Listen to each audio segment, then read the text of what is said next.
Bien, vous l'attendez sans doute tous. Une conversation avec Jacques Attali est toujours un grand moment. Jacques Attali, je ne vais pas rappeler votre parcours, je pense que tout le monde le connaît. Je me suis posé la question que si vous aviez eu ChatGPT, est-ce que ça vous aurait été utile quand vous avez fait les mémoires de François Mitterrand, par exemple, de tous ces quinquennats? Je n'ai pas fait les mémoires de François Mitterrand, j'ai écrit mon livre, et ce n'était pas un quinquennat, c'était 2 septennats. 2 septennats de François Mitterrand. Donc je ne sais pas si ça vous aurait été utile. Ma première question, c'est peut-être de vous demander depuis quand vous vous intéressez à ce sujet, l'intelligence artificielle, dont tout le monde parle aujourd'hui? Je dirais tout à l'heure que pour moi, l'intelligence artificielle devrait s'appeler la prévision artificielle. Parce que l'essentiel de la fonction de ce qu'on appelle à tort l'intelligence artificielle, c'est la prévision artificielle. Et de tout temps, je me suis intéressé à la prévision, on y reviendra tout à l'heure. Sur l'intelligence artificielle proprement dit, je suis investisseur, fondateur d'une boîte américaine qui est depuis 12 ans, qui est aujourd'hui le leader mondial de l'intelligence artificielle prédictive, industrielle, celle qui sert à prévoir les pannes des machines, etc. Et ça me passionne, je préside leur advisory board. Et je suis aussi un des petits actionnaires fondateurs de Mistral. Donc je suis tout ça avec beaucoup de Thierry plaisir. Breton parlait tout à l'heure, en disant que les intérêts généraux devaient l'emporter sur les intérêts privés. Est-ce que vous avez entendu quand même ce qu'a dit Thierry Breton? L'innovation, certes, mais il faut quand même réguler. Oui, Quelle est votre position, vous? Ça fait pas mal de bruit dans la salle quand on a entendu Thierry Breton insister sur il faut réguler, mais la comme il a été dit à plusieurs reprises, il ne faut pas que la régulation tue l'imagination. Or, aujourd'hui, une remarque de principe et puis ensuite une remarque d'actualité. Remarque de principe, la grande tendance de l'humanité, c'est l'artificialisation. On artificialise en automatisant pour faire mieux et plus. On a fait ça dans tous les métiers. Et une grande dimension de l'activité humaine, c'est l'activité de prévision. La légitimité du pouvoir, c'est sa capacité à prévoir ou au moins à se... gouverner, c'est prévoir. En tout cas, se doter des instruments de prévision. Les religieux prévoyaient avec les auspices, et avec les sacrifices, et avec les prophètes qui ont donné une légitimité aux religions du livre. Puis ensuite, ça a été les généraux qui ont évidemment eu des moyens de prévoir et qui ont pris le pouvoir parce que c'est eux qui prévoyaient. Puis ensuite, ça a été les financiers qui ont pris le pouvoir en prévoyant. Et c'est pour ça que le mot spéculer, qui est devenu un mot souvent considéré avec une connotation négative, est très important parce qu'on parle aussi de spéculation philosophique, c'est la prévision. Et qu'est-ce que c'est que l'intelligence artificielle, qu'on appelait avant l'Internet des objets ou bien d'autres noms? C'est l'automatisation des moyens de prévision par une méthode extrêmement bête qui est la corrélation, dans lequel on mélange corrélation et causalité. Les probabilités, on va dire. Voilà. Et la corrélation, comme moyen de prévision, ça commence, si on regarde bien, avec, sans être pédant, avec Pascal, Leibniz, Kant, etc. Donc aujourd'hui, tout ça s'accélère extraordinairement vite. Si je prends simplement ce qui s'est passé depuis un mois, malheureusement, pendant un mois, on a eu le regard tourné vers autre chose, mais il y a eu ChatGPT-4, il y a eu beaucoup d'annonces de toutes sortes. Même GPT-4 Turbo. GPT-4 Turbo. Il y a eu beaucoup d'annonces, en particulier, qui sont plutôt passées inaperçues, mais les experts dans la salle le connaissent, c'est-à-dire la possibilité de fabriquer des images en parlant et réciproquement, fabriquer du texte à partir d'images, et la possibilité de fabriquer du discours à partir d'un texte écrit et réciproquement. Ça, c'est apparu. Et une deuxième chose qui a été annoncée dans ce mois, qui va être très important, c'est l'intégration de l'intelligence artificielle dans le mobile, dans le téléphone. Et puis une troisième chose qui a été annoncée dans ce mois, qui va être aussi très important, c'est l'intégration de l'intelligence artificielle dans les lunettes de Google et autres fabricants qui vont permettre, je vous vois, je sais qui vous êtes, je peux vous parler sans avoir de carte de visite, je sais qui vous êtes en détail, etc., etc. Donc il y a ça c'est depuis un mois. Et le mois qui vient, ça va être encore plus extraordinaire. Dans le même mois, il y a eu 4 conférences internationales pour réguler l'IA, avec une bataille très profonde entre, d'une part, les tentatives de régulation par les GAFA, qui veulent réguler entre eux et qui veulent imposer leur régulation, la régulation américaine, qui a dit, écoutez, toute innovation de l'IA, il faut me dire avant moi, pouvoir politique. Ça s'appelle l'executive order de Biden. Ça, en gros, ça veut dire vous faites rien sans me dire avant si je vous autorise à le faire et si je vous autorise à vendre à l'étranger. Et puis il y a les Européens qui tentent de faire une régulation en imposant l'open source, etc.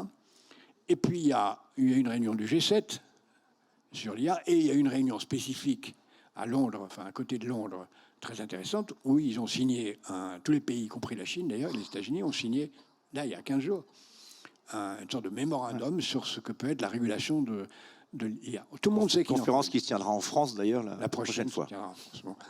Donc on sait ça. On sait depuis toujours que le grand danger de l'IA, donc ce que j'appelle moi la prévision artificielle, c'est si elle est capable tellement de prévoir qu'elle va prévoir les réactions des humains et agir pour que les humains ne puissent pas lui nuire.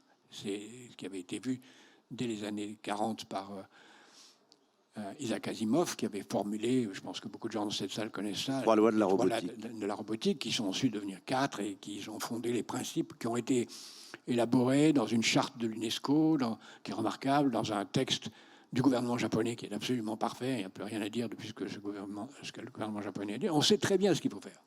Mais est-ce que vous êtes là? Mais je peux vous le dire, la seule chose que je peux vous ajouter à ça, c'est qu'on ne le fera pas. Voilà. Est-ce que c'est un storytelling qu'on nous raconte? Est-ce qu'il faut que certains jouent à se faire peur en disant il faudrait faire un moratoire ou s'arrêter parce que ça va trop loin? On en a un peu parlé ce matin avec Éric Sadin qui évoquait cette dimension-là. Je reprendrai un autre auteur, Harari, qui parlait d'homo deus, c'est-à-dire est-ce qu'avec la technologie, on va avoir une sorte d'homme démiurge ou prométhéen? Est-ce qu'on est face à la découverte du feu, comme dans la mythologie grecque? Quel moment vit-on réellement? Parce que j'ai l'impression qu'il y a beaucoup de confusion. On vit un moment... Et en fait, ça sert beaucoup aussi le marketing de ceux qui s'en servent. On vit un moment très important qui est celui de l'accélération de l'artificialisation du vivant, avec une dimension d'artificialisation génétique de la nature, des animaux et de l'homme. Cette semaine, il y a 15 jours, il y a aussi une innovation incroyable qui est apparue, puisque on a créé une chimère de singe en mêlant les cellules souches de chimpanzés, ce qui prouve que l'artificialisation du vivant est en marche, et l'artificialisation de la prévision, c'est-à-dire d'une fonction pauvre de l'intelligence, puisque c'est une artificialisation extraordinairement rudimentaire. Je mélange tout ça, ce qui existe, et j'en déduis une prévision, ça n'a rien à voir avec l'intelligence, va s'accélérer et donner beaucoup plus de puissance. Est-ce que ça peut échapper à l'homme? Oui. Je vous donne juste un exemple extrême de ce qui peut arriver, qui est déjà en train de se préparer. On utilise des robots pour fabriquer des molécules de médicaments en mélangeant des molécules différentes.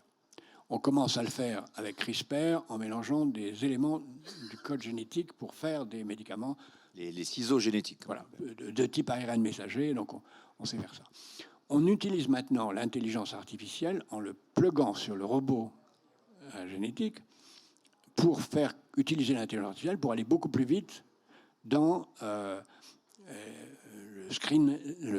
l'analyse de tout ce qui est possible de faire avec toutes ces molécules ou ces découpages de cellules génétiques souches ou pas souches. On peut imaginer que la machine qui se branche sur le robot qui fabrique les molécules échappe à l'homme et travaille toute seule. Qu'est-ce qu'elle va fabriquer? Franchement, on n'en sait rien. Quelque chose qui sera utile à la machine, j'imagine. Nous, on fabrique sans aucun doute. Sans aucun doute. Mais ça, dans le tréfonds des grands laboratoires, j'ai la chance d'être associé à quelques-uns des plus grands laboratoires américains en génétique. On ne sait pas ce qui se passe vraiment dans ces laboratoires. C'est une interrogation. Il y a le Google X qui a les programmes. Moi, je m'intéresse beaucoup. Il y a Musk. Je m'intéresse beaucoup à ce qui se passe en génétique. Et je crois que l'interaction entre l'intelligence artificielle et la génétique est monstrueusement dangereuse et monstrueusement profitable aussi. Donc on vit un moment Frankenstein ou un moment Oppenheimer, si on devait... Les deux, c'est la même chose. Oppenheimer... Pas tout à fait, quand même. Ben Frankenstein, c'est ce que vous dites sur le vivant. Oppenheimer, c'est la capacité de détruire le monde. Oui, mais c'est pareil. C'est la capacité de créer quelque chose qui va détruire le monde. Et à partir du moment où on a créé des êtres artificiels, il y a un merveilleux roman de science-fiction qui s'appelle « Je suis une légende », où quelqu'un se bat contre les vampires qui sont à l'extérieur de la maison parce qu'il est le dernier à ne pas avoir été un vampire, jusqu'à ce qu'il se rende compte qu'il est lui-même déjà un vampire. Donc c'est peut-être ça qui est en train de se dérouler. D'où l'importance fondamentale de l'open source, l'importance du débat, l'importance de faire en sorte, et c'est pour ça que ce que j'ai entendu tout à l'heure était très important, qu'il n'y ait pas seulement des compétences dans les entreprises, mais aussi des compétences chez le régulateur. Et c'est très difficile, parce qu'on gagne beaucoup mieux sa vie quand on est chez Google ou dans les entreprises. Le régulateur est toujours en retard. C'est un peu comme dans la régulation financière. Sauf si c'est transparent. Si c'est transparent. Donc, la solution, c'est la transparence. La solution, c'est la transparence. Mais c'est pas ça qui s'est joué chez OpenAI dans l'histoire de Sam Altman. Parce qu'il y a eu des rumeurs disant qu'ils auraient découvert quelque chose qu'ils n'ont pas voulu dire. Alors on ne sait pas si c'est du fantasme. Ça s'appelle QStar, qui serait la fameuse embryon de l'intelligence artificielle générale. Pour l'instant, oui, l'intelligence artificielle générale, c'est la grande crainte. C'est-à-dire la vraie. Encore une fois, moi, je parle de prévision artificielle, pas d'intelligence artificielle. L'intelligence artificielle, c'est vraiment... C'est l'étape d'après. L'étape d'après qui échappe. Ça viendra. Ça viendra. Je reviens aussi sur quelque chose qui a été dit tout à l'heure, quand on a dit ça va détruire les emplois, etc. Il ne faut quand même pas oublier que 40% de l'activité humaine est dans l'agriculture. Que pour plus de la moitié de l'humanité, 70% des gens travaillent dans l'agriculture. Donc là, on parle d'une pointe très avancée. Quand on disait aussi tout à l'heure, voilà, tout ça, ça va créer beaucoup de chômeurs. Vous savez peut-être pas, je pense que tout le monde, vous le savez, au début du XXe siècle, les humains, en Occident, passaient 60% du temps de leur vie à travailler. Okay, vous savez combien de temps ils passent aujourd'hui, les humains de l'Europe, à travailler? 10% de leur vie. Nous travaillons 10%, faites le calcul, c'est pas si difficile à faire, nous ne travaillons que 10% de notre temps vivant. C'est pas grave. C'est plutôt une bonne chose. C'est une très bonne chose. Donc l'idée que les technologies... Si le travail, c'est la santé. Non, le travail créatif, etc. L'idée que les techniques d'artificialisation vont être des outils pour nous permettre de réduire la pénibilité, parce que c'est ça, l'artificialisation et l'automatisation, qui est à peu près la même chose pour expliquer ça, sont des techniques pour réduire la peine du travail. Quand l'homme fait un levier, il commence à artificialiser l'activité de son bras et il réduit l'effort. Et toute l'histoire humaine, c'est l'artificialisation pour réduire l'effort. Et là, maintenant, on en est à réduire l'effort de la prévision. Et là, chaque GPT, c'est de la prévision. On prévoit le mot qui vient après, c'est que de la prévision. Mais avec des potentialités. C'est pour ça que j'ai parlé de ce qui s'est passé depuis un mois. Quand on se reverra. Cette accélération incroyable. Si vous revenez dans un an, on aura quoi? Alors là, ce qu'on parle aujourd'hui, c'est la fusion du smartphone et de l'intelligence artificielle. Oui, c'est ce que j'envisage d'en sortir un. C'est donc l'assistant personnel. Quelque part, on va tous être dotés d'une puissance supplémentaire à celle qu'on a. Comment, une des questions qu'on a évoquées, la présidente table ronde le disait beaucoup, c'est comment apprendre à s'en servir. Qui saura le mieux s'en servir? Sera-t-il plus fort que l'autre? Est-ce que ça va être le germe d'une nouvelle compétition entre nous? Oui, nous et nous. Vous savez, je crois qu'on est en train de se tromper en disant qu'on va aller vers une langue universelle. C'est pas vrai du tout. Il y a 8 milliards de personnes qui sont chacun en train de faire des innovations de ce genre. Je prends parfois l'exemple. Si vous me donnez une minute, je vais raconter ça. Vous l'avez. Quand on a inventé l'imprimerie, les prospectivistes de l'époque ont dit qu'il va y avoir 2 évolutions majeures. La première, l'Empire romain germanique va s'imposer partout parce qu'on va utiliser que le latin et les pauvres langues vernaculaires vont disparaître. Et deuxièmement, on va pouvoir imprimer la Bible et la donner à tout le monde, donc l'Église va dominer le monde. Circuler, il n'y a rien à voir. Le monde va être dominé par l'Église et l'Empire romain germanique. 30 ans plus tard, qu'est-ce qui s'est passé? La réforme. Exactement le contraire. Premièrement, les gens en lisant la Bible ont rendu compte que ça n'avait rien à voir avec ce que les prêtres racontaient, la réforme, l'esprit des Lumières et le changement. Et deuxièmement, en même temps, on a commencé à utiliser l'imprimerie pour imprimer des langues vernaculaires. La première grammaire en langue vernaculaire, c'est une langue castillane, c'est la première qui a été imprimée, et le latin a disparu totalement en 30 ans. Donc je pense que ce qui est en train de se passer, ce n'est pas une domination par une langue unique. Peut-être l'émancipation. C'est une mosaïque. On le voit d'ailleurs avec beaucoup d'autres dimensions de nos sociétés, on pourra en parler idéologiquement, mais nous sommes dans une société de plus en plus, et c'est d'ailleurs un danger, de l'émiettement. Vous allez pouvoir parler dans votre langue et être entendu dans une autre. Pourquoi apprendre une langue étrangère si c'est ça? Il y a un téléphone mobile qui va être commercialisé très bientôt, d'une invention togolo-ivoirienne. Vous imaginez, on ne peut pas imaginer que c'est là que vont venir... Où ils prennent acte du fait qu'il y a 1 milliard de personnes en Afrique qui ne savent pas lire, eh bien, ce téléphone traduit un texte en paroles, traduit des paroles en texte, traduit ces textes dans toutes les langues, et donc on n'a plus besoin ni de savoir lire, ni de savoir compter. On voit cela dans la science-fiction, effectivement, c'est là, dès le départ, et c'est une réalité. Donc ça veut dire que nous entrons dans un monde de l'extraordinaire émiettement, et donc et aussi celui d'une véritable servitude de nous-mêmes vis-à-vis de ces objets, parce que si on le perd, ou si on l'a pas, on va devenir comme des petits enfants. Sans vouloir revenir sans cesse à me citer moi-même, ce que je déteste faire, mais j'avais imaginé il y a très longtemps le concept d'autosurveillance, et j'avais dit qu'on entrait dans une société où on serait d'abord surveillé par les autres, et puis ensuite on serait autosurveillé. On est déjà autosurveillé par notre téléphone, et on sera autosurveillé par des machines qui vont nous dire « Attention, si vous mangez ça », c'est déjà le cas. Et donc nous allons être normés par des machines d'autosurveillance. Et donc la soi-disant indépendance qu'on aura, elle sera normée par ça. Ça sera une servitude volontaire, quelque part? Est-ce que c'est irrésistible? Bien sûr, c'est la servitude volontaire. On peut y échapper si on en est conscient. On peut y échapper. Par l'éducation? L'éducation, c'est fondamental, la compréhension de ce qui se passe. L'arrivée de tout ça, ça veut dire qu'il faut changer l'école, il faut l'adapter, il ne faut pas la supprimer, bien sûr. Il faut changer l'école radicalement. Il faut que ce soit une école du travail coopératif, de l'apprentissage ensemble, sans les machines, de la création collective, de l'empathie, de l'altruisme, de la prise. C'est pourquoi je dis souvent que l'intelligence artificielle, pour moi, c'est comme un marteau. Un marteau, ça peut servir à détruire ou ça peut servir à construire. Ça peut servir on vient de voir comment ça peut servir à détruire. Mais grand Dieu, si on prend la distinction que j'emploie maintenant entre l'économie de la mort et l'économie de la vie, l'économie de la mort, c'est tout ce qui nous tue. Les énergies fossiles, le sucre artificiel, les alimentations malsaines, toutes les formes de drogue, y compris d'ailleurs très largement les jeux vidéo, qui représentent au total 60% du PIB mondial. Et si on regarde l'économie de la vie, la santé, l'éducation, les énergies renouvelables, le recyclage, l'eau, la démocratie, la culture, la sécurité, 40% du PIB mondial.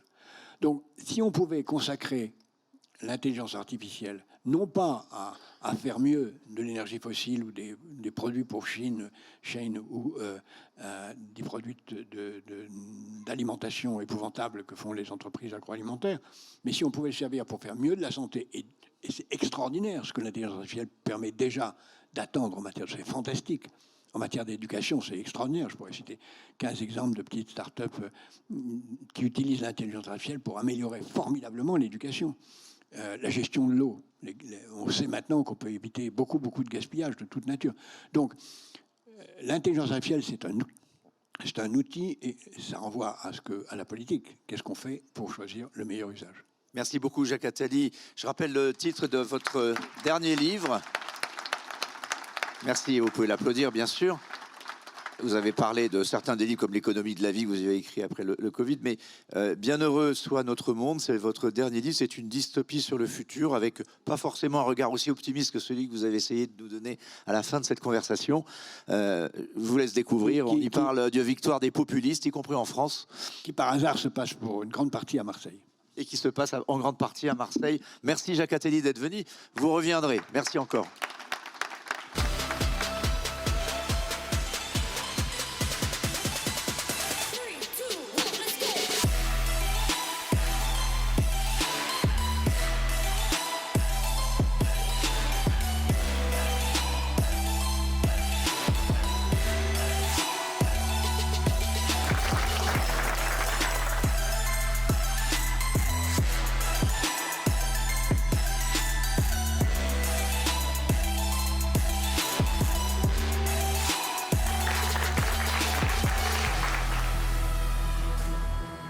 Ce que j'ai apprécié dans l'événement, c'est surtout les échanges, notamment avec le jury, où ils ont des questions hyper pertinentes, et de pouvoir aussi découvrir tous les autres projets incroyables et d'imaginer un peu c'est quoi le futur. Nous, ce qu'on attend de ce concours, en effet, c'est un vrai coup de projecteur sur ce qu'on fait, beaucoup de visibilité, et puis rejoindre les autres grands gagnants comme De Vialet par exemple.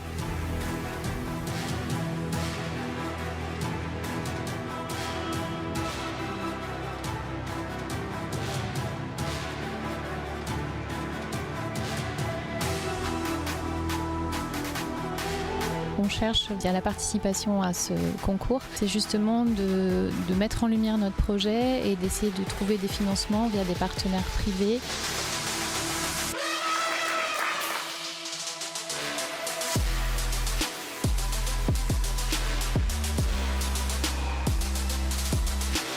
première mise en lumière quand on a gagné Tech for Future Région Sud. Ça a été vraiment assez important pour nous. On a eu beaucoup de presse. Après, on voit déjà des choses qui changent. On voit déjà des candidats qui nous connaissent. Je pense que ce concours va nous apporter, si on gagne, de la visibilité, notamment la campagne dans la tribune. J'ai participé à ce concours, c'est pour rencontrer du coup des membres du jury parce que j'ai vu qu'ils étaient vraiment fantastiques. Et aussi, il y a beaucoup de startups qui sont dans des domaines assez connexes niveau technologie.